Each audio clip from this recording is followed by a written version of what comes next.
Hello, everyone, and welcome to, let's call this Talking Hypnosis Troubleshooting. So I, of course, am hypnotist Jim Kellner, and I'm joined by hypnotist Nicole Hunt. And we're going to be talking today about smoking cessation. Nicole hit me up and with some questions about helping people to stop smoking. And so I thought it'd be a great opportunity to share this information with more. And so, hi, Nicole. Hi. Great. Thanks a lot for being on and letting us record this. Sure. Awesome.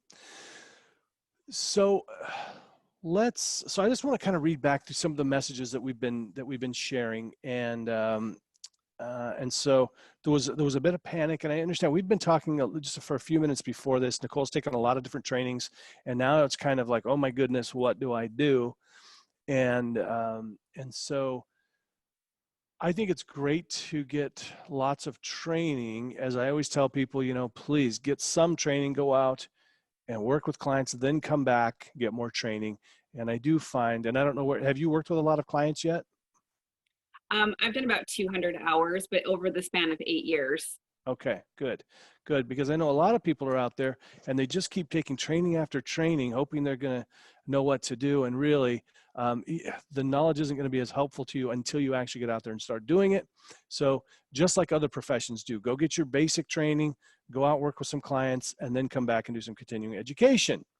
And also, when you get hung up on all these different things, what should I do, that kind of thing, remember, like I always say, hypnosis was around long before the different path systems and the NLP and all these things, or at least before it was codified and labeled and that kind of thing. So just straight up hypnosis, with direct suggestion. I mean, that was used for the longest time, and then we have indirect suggestion with Milton Erickson.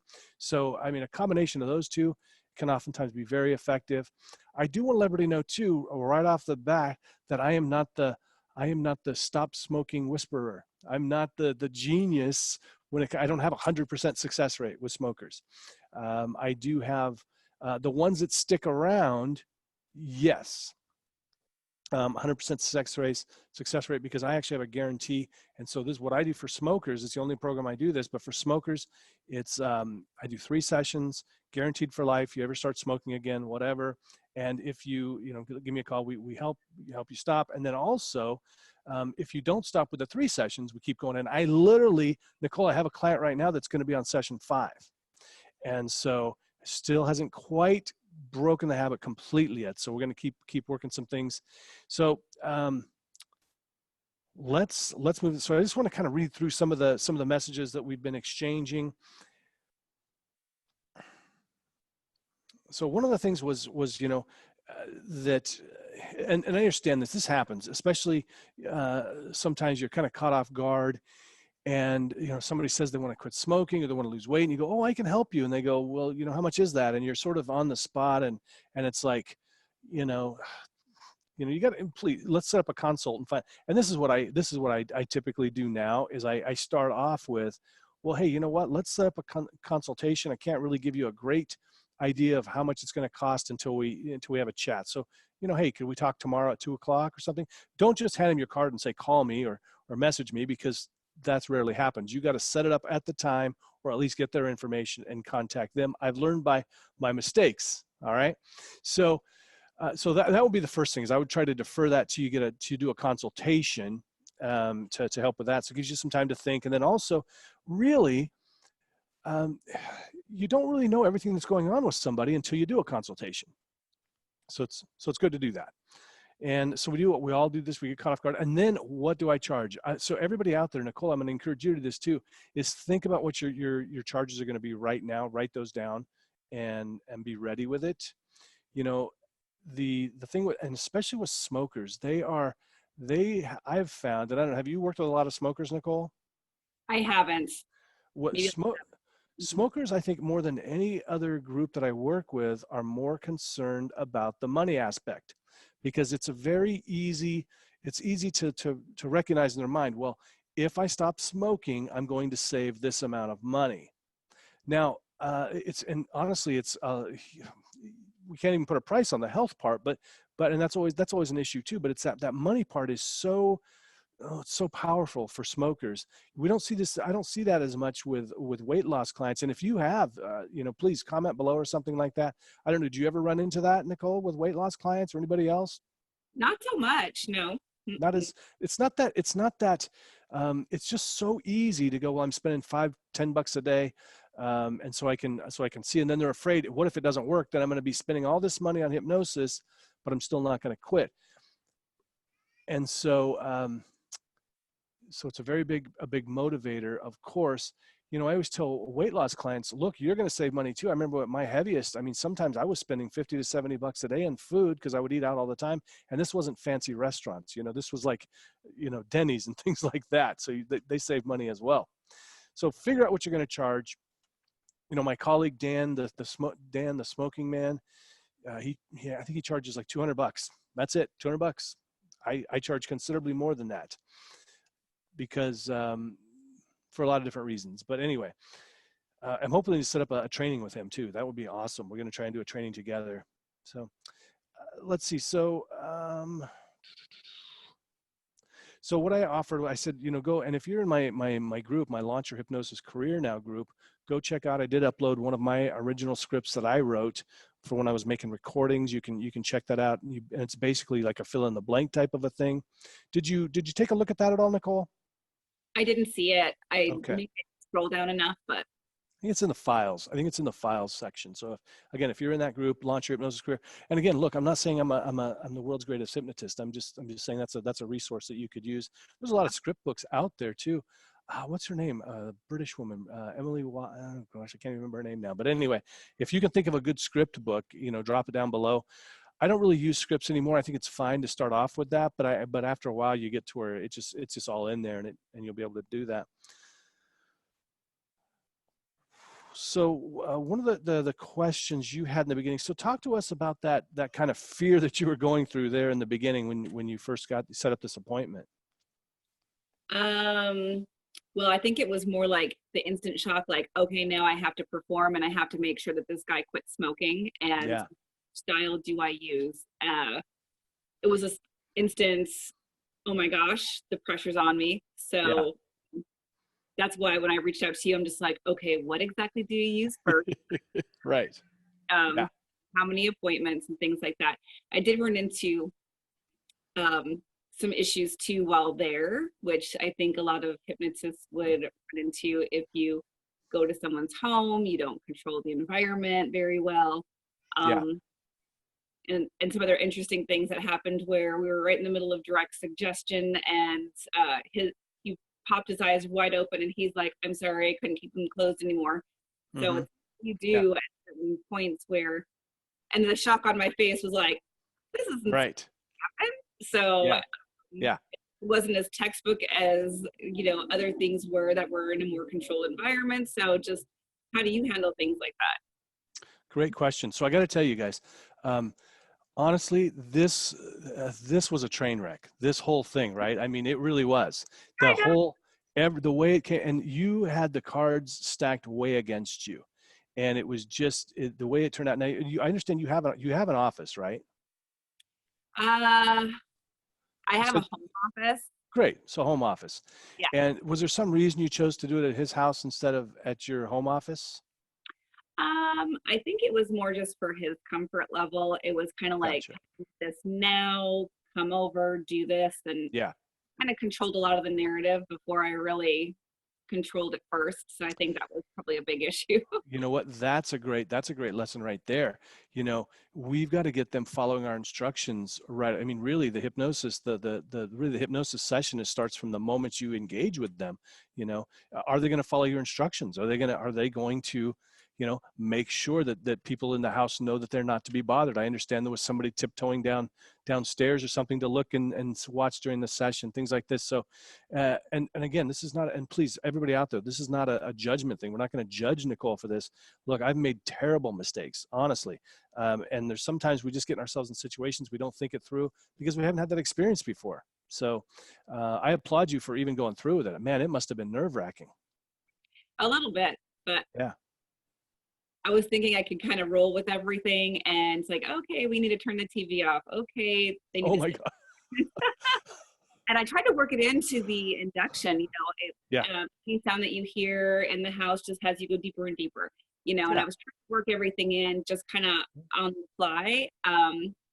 Maybe that worked, maybe it didn't. It didn't seem like it was bothering him too much during the induction. Hmm. So Yeah.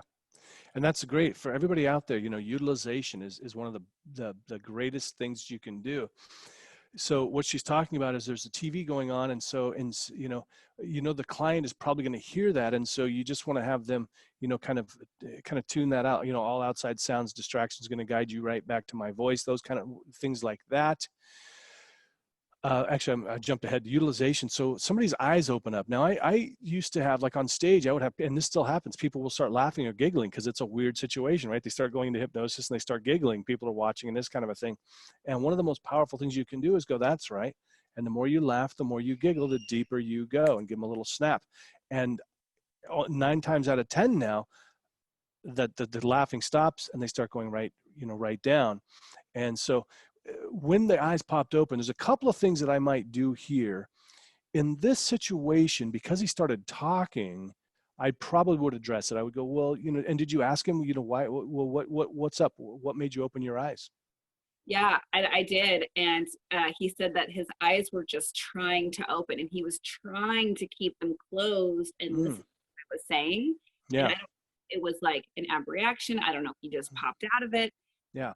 Done. I mean, I couldn't label anything right then and there. Yeah. So I was like, Yeah, okay. I couldn't, I've not had that happen specifically like that, but I've had, people sometimes they'll open their eyes or something, or they'll, something like that. And I'll try to use, so the the one thing to try and keep in mind is no matter what happens, you expected it to happen. That's a big thing. So, Yeah, or you're at least not surprised by it, right? So eyes pop open, you're like, oh, that's interesting, or you can take the tact of, that's right. And sometimes the eyes will open during hypnosis, and that's okay. That's just a sign that you are blah, blah, blah, right? yeah, that's great. Yeah. And so use this. It's called utilization. I mean, write that in big, letters on your chalkboard, your whiteboard, in your mind. That can really make a huge difference. So Nicole, she got kind of trapped in this situation where, and also I understand this guy has a lot of clout in the neighborhood. He talks a lot, whatever. People Yeah, value his judgment. So there's a lot of pressure here. I might have just referred this client out, to be honest. I don't know that I'd want to deal with all this nonsense. And I don't know the whole thing, but it sounds like they're a, a challenging person to deal with. definitely. He's That's just, definitely, yeah, he's a more of an alpha kind of guy. yeah, So yeah, yeah. And you know what? I don't, depending on the situation, I probably would just refer them out because we're too close. Now, if he comes into my office, I don't know the guy. Yeah, I'm gonna alpha him right back. You know what I mean? I will, we can, or I can let him have the power. I think he's got the power, and then turn it around, let him use that power. Well, that's right. You're the one in control because you're the one that's going to make this happen. Those kind of things, and right. and so we definitely want to utilize that. And when I be the alpha, it's not like I'm going to overpower him, but I'm going to use my confidence to let him know, I'm not, that you've come to me, right? I'm the expert here. So you need to do what I say. This isn't, and I don't say it like that, but they need to know that. Look, I'm the expert here. How many people have you helped quit smoking, right? I've helped, well, you don't have to tell them this part, but I've Yeah, helped hundreds of people quit smoking. So I know what I'm talking about. So if you follow my instructions, you're going to quit. If you don't, well, you may not. Now where's the money? Now this was another situation that we ran into. So she wondered how much to charge. hmm Do you feel comfortable telling us how much you decide to charge? Well, you had said that I should do 500 for 3 sessions, Mhm. um, because I just kind of felt very on the spot. He's a neighbor of mine. Yeah. So I'm like, Yeah. well, if I normally charge this, he's my neighbor. I have to discount it. So I just Mhm. said, oh, I normally charge this, but I will do it for you for half. Okay. That's fair. That's fair.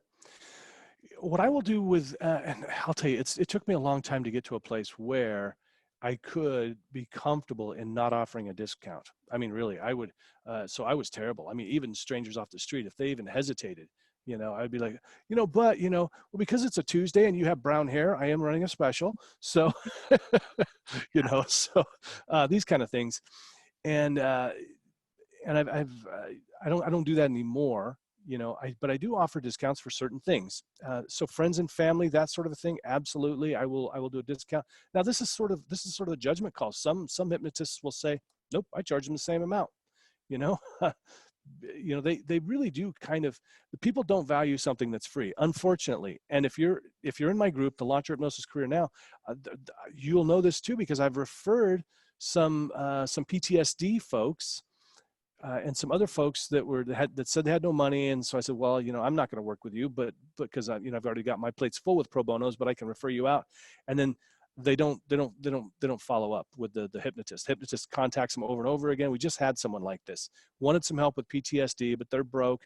So I referred them out to someone, and they never contacted them back. It's really frustrating. And I've worked with those clients too, that, there's just something about it that we just don't value, and I do the same thing. I don't value things that are free as much, or that are cheap. So keep that in mind. So it's totally fine to offer discounts. And also I wanted to point this out too, and I will say this many, many times, that I don't necessarily think that that my way is the only way. I do 3 sessions. That's the protocol I've learned. That's the one that I'm comfortable with. I feel like for me, it's an insurance policy. I don't want to try and do a one and done. And I've had a lot of people that have taken the one and done classes, trainings, and they didn't have the success. And so they give up on the smoking because they think it just didn't work. And sometimes, even if you're doing a one and done, if your client doesn't quit after 1 session, offer them another one at no charge, something like that. Get them back in, because you can help them.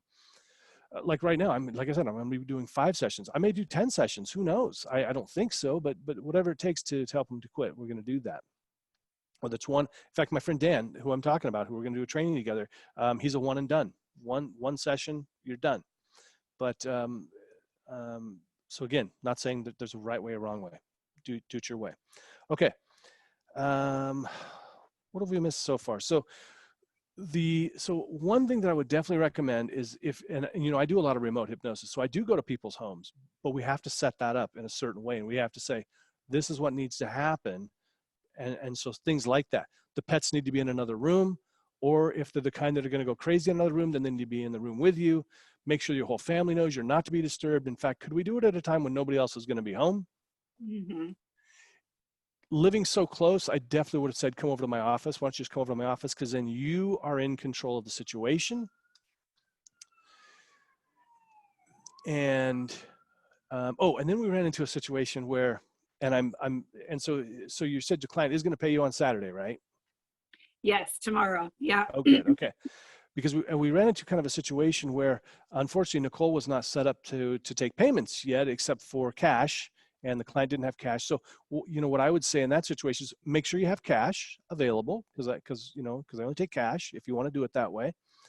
Or get yourself set up on some of the online payments. If you're taking my remote hypnosis class, you'll know I'm gonna talk about these things more in depth. The advantages and disadvantages of the different ways, but you can have them pay you through a link through PayPal. You can set up an online store and have them just pay it that way. You can also sign up with Square or Stripe, and you can take credit cards right with your smartphone, that kind of a thing. Now, have you since then set up some of those things? Yeah, actually, I was going to ask you if you have heard of like Venmo or Zelle or Cash App. Absolutely. Great point. I'm glad you brought that up. I need to remember that too. So yes, I have heard of all of those, and I don't like it. I want to just do it one way, but I've discovered that, if a client wants to pay me through Venmo, then I'm not going to make it more difficult for them. If they've got the funds available in Venmo, why not just let them pay Venmo? So it wouldn't be my preferred one as a business person, because I don't know that it sounds as professional. It is as professional, now you're working with your neighbor or something, that's fine. You know each other. I would definitely try, go ahead and set up, and it doesn't cost very much. The percentage is very low on people will complain about it. And I know, paying $15 for a processing fee sucks, but it's a cost of doing business, So if you set up something like through PayPal or Stripe or Square or something, there's no upfront cost. You're just being charged the percentage. Right. I wouldn't even worry about getting the reader, because I don't even use the reader anymore, because you can just type it into your phone, the number into your phone. Does that make sense? Yep, absolutely. Yeah. Plus with Venmo and that sort of a thing, it's a little bit more of a challenge, because they have to know you and connect with you and stuff. With these other ones like PayPal, I'll use that all the time. If they want to pay ahead of time, you can set it up so it'll be like mine is paypal.me/mental magic hypnosis. So it even looks more professional than they're just paying you through your personal account. Right. But definitely, go ahead and download those apps, the Venmo, the Cash app, those kind of things. Give them options. If they want to pay you that way, don't make it tough for them. Now, do you know if your client's going to be paying through Venmo or something this time, or are they paying cash? I think he's getting me the cash. Okay. So one thing that was really scary is because he didn't have cash. So she basically did the session and he hadn't put any money out. And so a couple of things, there's really kind of the switch is sort of there where, like, if it doesn't work, I didn't pay anything, right? I could just, and that would be my worry, is that they go, you know what, I didn't feel like this worked, so I'm not going to, I shouldn't pay you, that kind of a thing. And so then you're trying to track them down for money, or you have to have that uncomfortable, you've got that awkward money thing. So get that money up front. If what I would have done in that situation, honestly, in the beginning, I probably would have done the same thing you did. Now what I would say, okay, when can we reschedule, when you can have the cash available, or when, the card, when we can process a card or something like that. Because having chased down clients for money, it sucks, and it ruins the therapeutic relationship if you're too tough about it. I don't really go after it that hard. It's like, whatever, just let it go, mostly. All right, so look at it like, just like a psychologist, you're paying for their time. Exactly. So you're paying for their time. You're not paying for their skill versus your ability to make a change, how fast that they want to make a change. So it is time. And that's a great point, because I've had people ask me before, like, well, do you have a money back guarantee? Does your doctor have a money back guarantee? Does your psychologist? No, right. Of course not. This is called the practice of hypnotherapy. It's the practice of medicine, the practice of law, these kind of things. When it comes to human psychology and physiology, there are no absolutes. Every single situation can be different. We have certain things that are general, but boy, there's a lot of things that they're just not. So yeah, I don't do money back guarantees. Now in my recordings I do, because, recordings, let's face it, if it's just a, recording you buy off my website, it's probably going to help 20 or 30% of the people. Most people will be able to relax, but maybe they won't quit smoking or whatever. And that's fair, just because that's just the way it works. It wasn't tailored to them. But if I'm doing a tailored session, yeah, then you're paying me for my time, not for your results, because we can't tie it to that. Now, so before we get up to the actual session, what have we missed before that you think we need to talk about? Up to the actual session. I think we pretty much covered it. I entered his home, the TV was on, we got that turned off. I laid out some of the ground rules. Just like you had said, individuals and pets need to be away. The only problem with them is they kept trying to come down and see. So that was really uncontrolled factor. But he wasn't really paying a lot of great attention when I was doing the pre-talk. And I think the pre-talk was so important because I was trying to set him up for success. Trying to talk about, his projection, future pacing as to what he wanted himself to be. And there was just so much distractions that I don't think he really could get into that mind frame where he could really think outside of, just going to an amusement park and not being that guy who's hiding behind a bush smoking shamefully while his family is waiting on him. So that was a big one for him, and I utilized that a lot during the session, but I really wish I got a chance to get more of his words so I could put that back to him during the session and really get that going. So I think that was a fail. That was a big fail. I shouldn't have moved forward without getting more. It's a great lesson right there. A great lesson. We've all learned it, and we try to, and for a lot of us, we're healers, and we want to help everybody, and we want to be kind, and but sometimes you just got to be firm, and you got to say, look, you know what? I don't think this is a good time for this.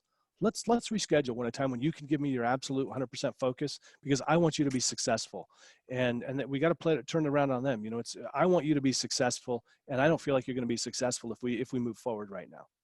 And that may get them to go, oh, okay, I need to pay more attention. You know, I need to do what I need to do, because the pre-talk is absolutely critical. Like she said, you know, we've got to find, um, we've got to find those reasons. We got to find out their why. I mean, this is the portion where it's going to make it a hypnosis session that is tailored to them. It's not just some general one, right? Because if otherwise you just hand them a disc and say, you know, go listen to this, you know. But so for specifically, this guy didn't want to have to go hide behind the bushes anymore. So that's going to be a great thing to put in there, that we're going to focus on how great is it going to be to walk by those bushes at the amusement park and not have to miss the fun, you know, that kind of stuff. So yeah, that was not great. There was another point I was going to make there too with the, okay. Also, it seems like, did you have, am I just remembering my own horror stories, but did you say you had trouble getting him to say, oh, and so just so you know, I'm not going to go into full detail because I know a lot of you know about smoking, you've taken classes before. So, you know, I would go for at least 3 good reasons why they want to be smoke free, before I would move forward. Was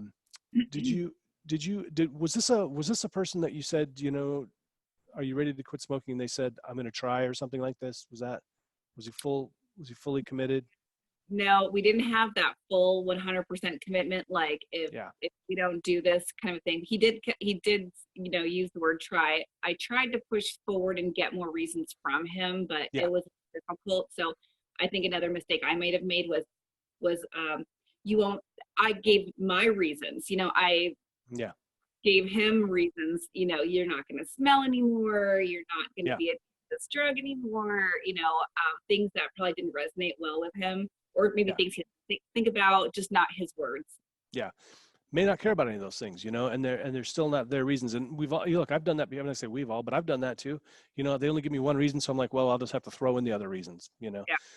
But here's the thing. We've got to be willing to walk away from a session. If we don't think, because here's the thing, this is the way I look at this thing. My motto is, and I truly, absolutely 100% stand behind this, your success is my success. If my client's not successful, I don't feel successful. Now, it's not always my fault, but I still don't feel successful. You know, I want to do everything I can do to make them successful. And if I have to walk away, I will, because I don't want bad reviews. I don't want unhappy clients. Worst of all, I don't want this person. So say this person is not fully committed. They never say, they just keep saying, well, I'm going to try, which is terrible. Don't work with those people that are going to try. You want people that are going to quit. What's going to happen a year from now? They've not quit. Somebody goes, hey, you know, I wanted to quit smoking. You tried that hypnosis once, didn't you? And they go, oh yeah, it didn't really work. Didn't really work for me. Now, are they going to say, you know, they tried to get me to really commit and say, yes, I'm going to quit smoking, but I kept saying I was going to try. And I did try, but I just didn't, you know, these kind of things. So so what's going to happen is they're not going to tell the full story. They don't even know the full story.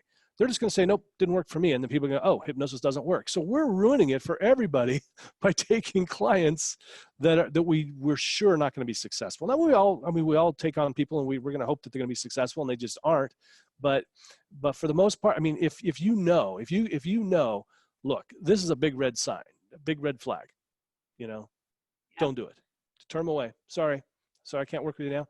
I've had this happen before where I have turned people away, and months later they'll call back, okay, I'm ready. Now I moved forward with a client, and the reason I did was because it was a father of a friend of mine. And so number one, I gave him a big discount, huge discount, way too huge of a discount. I went out of my way, drove way out of my way for the location that they wanted instead of keeping everything the way it should have been. And for the life of me, I couldn't get the guy to quit saying try. He just kept saying, I'll try. And you explain that. Well, look, we all know that we can attempt something and we can fail. But if we go into it with this idea, I'm going to try, then we're not going to be as successful as if we say, I'm going to do it. Now, of course, I mean, yes, you could fail, and it was a try. But let's get that language out of there right now. And I want you to focus on just being free. Guy, I mean, 10 minutes spent with this guy trying to get him to he just kept saying, well, I'm going to try. You know, I'm going to try. Well, but are you ready to be smoke free? I'm going to try. No, stop trying. I don't want you to try. I want you to do it. Just like Yoda said, right? So think of Master Yoda when you're working with these people. Say I do the same thing. I've started doing the same thing when I do street hypnosis. Are you ready to experience hypnosis? I'll try. Nope. Or if they go, no. Are you ready to experience hypnosis? I need a big yes or a no. You ready to experience hypnosis? Yes. Awesome. That's what I want. So please do that. So you did the session, and let's see.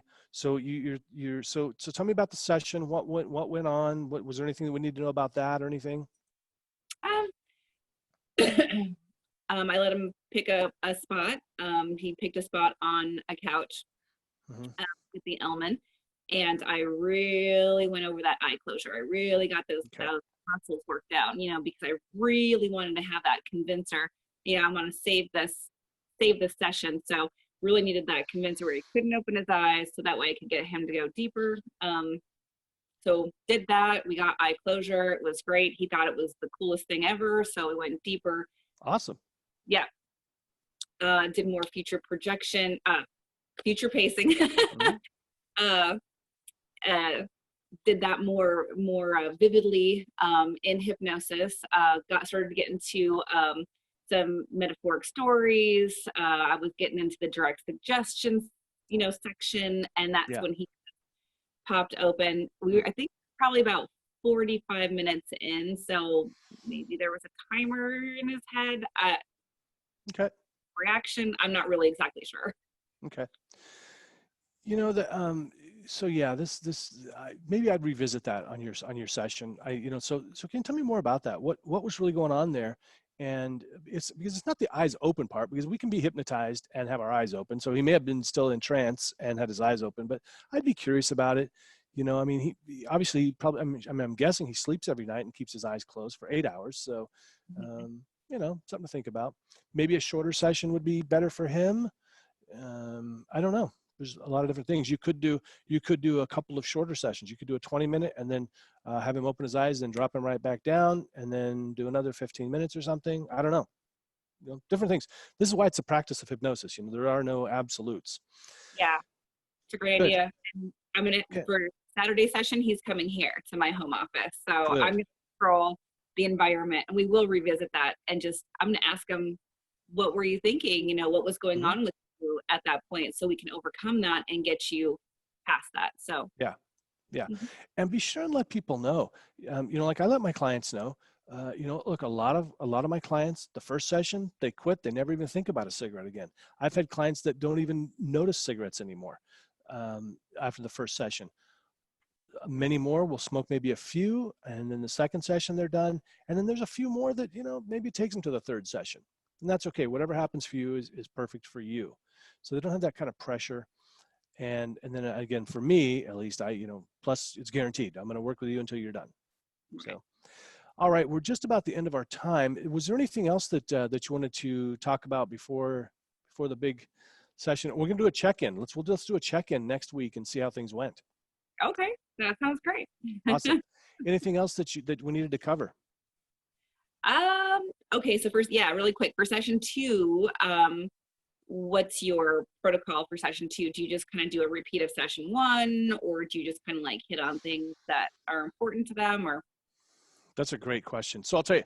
So my protocol, I actually I would call it, if I were going to name it something, I would call it the no protocol, because I will just base whatever we do on the second session on what they tell me. So in the follow-up. Okay. Now, sometimes it's appropriate to do a regression to cause, like in the Banyan type stuff. Okay. Sometimes, it depends. Like if they've been completely smoke-free, maybe we want to work on some other things. Maybe we'll work on that, and we'll reinforce that. But also, did you have some other goals you want to work on? I don't spend the whole time working on other goals, because I do want to make sure that we do spend time on the cigarettes. But yeah, it's really just about whatever happens for them. And I'll tell you, so as far as the kind of hypnosis that I do, it's very much just direct and indirect suggestion. And depending on the person, some people, when you talk to them, you can tell some people will be more accepting of direct suggestion, and some people won't. I do find a little bit of a mix, as long as it's embedded, can help. I never say you, I'm always, it's always like an embedded command. It's not like, what's a good example? Like,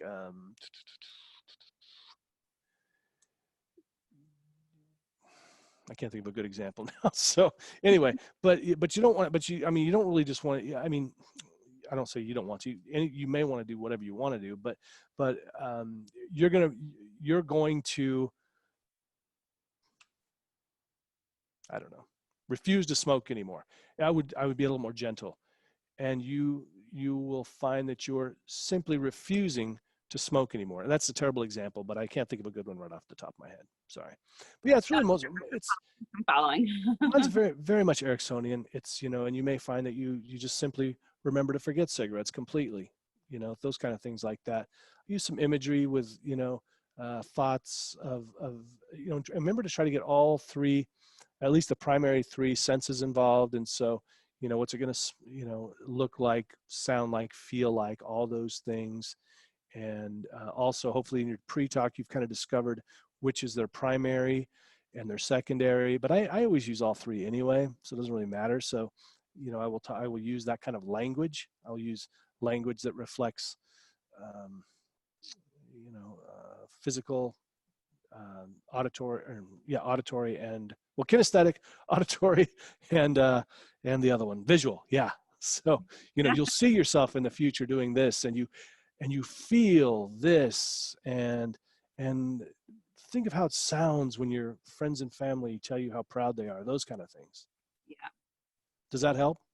Absolutely, it does. I would say, if you want to, grab out your books or whatever, and just grab your protocol for one of the systems that you've learned. Really, there's no right one. Pick one. Just pick one.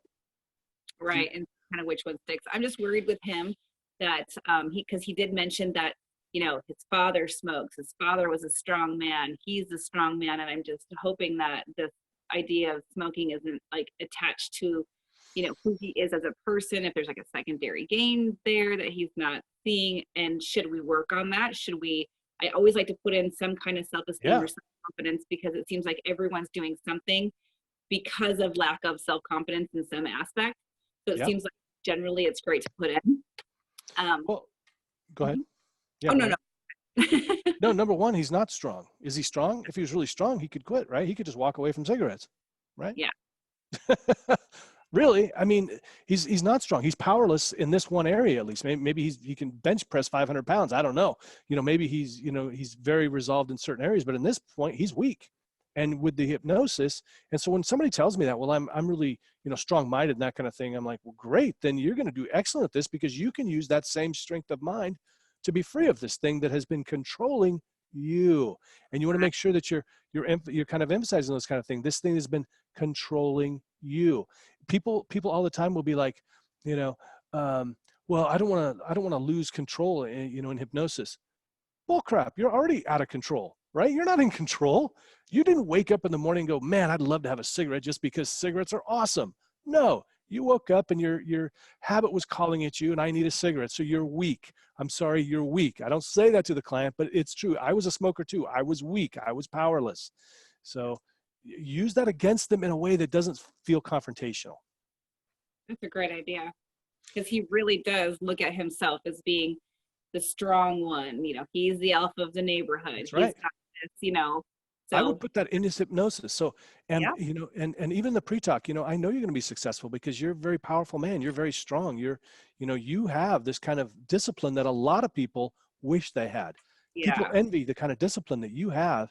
And so I know it's going to be, I'm surprised you're still smoking, to be honest with you. I'm not sure, why you haven't decided yet, but I know that as soon as you decide, have you decided now? Should we go ahead and move forward? Have you decided now to use that discipline to stop? We got to turn it around on them, because again, they're weak. They're not strong. What are you talking about? That's ridiculous. But yeah, that is absolutely good. I'm definitely going to use that. You said a couple of other things too, and I don't remember what they were, but what were the other couple? Do you remember what they were? There was this, he's strong. That, his dad smoked. He did mention that a bit, and he really revered his father. He was the strongest man he knew. So I don't know if he's emulating his father, and the smoking is making him think that he is that person, or he, you know, that if we take away smoking, he's no longer going to be this alpha. That was Find out what's you know, what's the relationship there. Is it, do you feel like you're trying to be your father? You're trying, do you think that's, would your dad really want you to do this? I mean, was he happy to be, and especially if he died of something related to smoking? Yeah. empathy. Yeah. Would your father want you to keep doing this? Would he want you to emulate him? There's a lot of great things about your dad that I know you want to emulate, you know. This isn't one of them. What are the three, what are the three things you'd like to emulate? You know, can we leave this one behind? You know, that kind of thing. Great. That's Yeah. great. This is very helpful. Yeah. Yeah. Good. Good. I definitely want to find out how it goes. I don't want to go. I'm sorry if you're watching it. I try to keep these things at 20 minutes, but man, there was so much good info there that I wanted to get out there. And really, this was just a great case because, like I said, it was a train wreck. And I appreciate that. I really do, because it gave us a chance to, to come up with some good stuff. I'm excited to find out. Set it up right when you go in there. You know, it's all up to you if you're going to quit today or if you're going to quit next time. You know, you could say that. Are you, I mean, have you decided, are you going to quit this time, or are you going to need a couple more, you know? And yeah, use that thing. I turned a guy around from, I never argue with somebody about, you know, about whether hypnosis works or not. Never argue. Who cares? Except on the internet, maybe. But, you know, I had a guy was like, he was a business owner, and he said, well, I wish I could, we were at a party or something, and networking thing. And he said, well, I wish I could do hypnosis, but I'm just too mentally strong. And I was like, oh yeah. He goes, I wouldn't be good at hypnosis. I was like, yeah, probably not. I go, you seem pretty creative though. And he's like, well, yeah. I go, and you're really mentally strong. I mean, I would think you'd be good at hypnosis because of that, because those are a couple of key factors.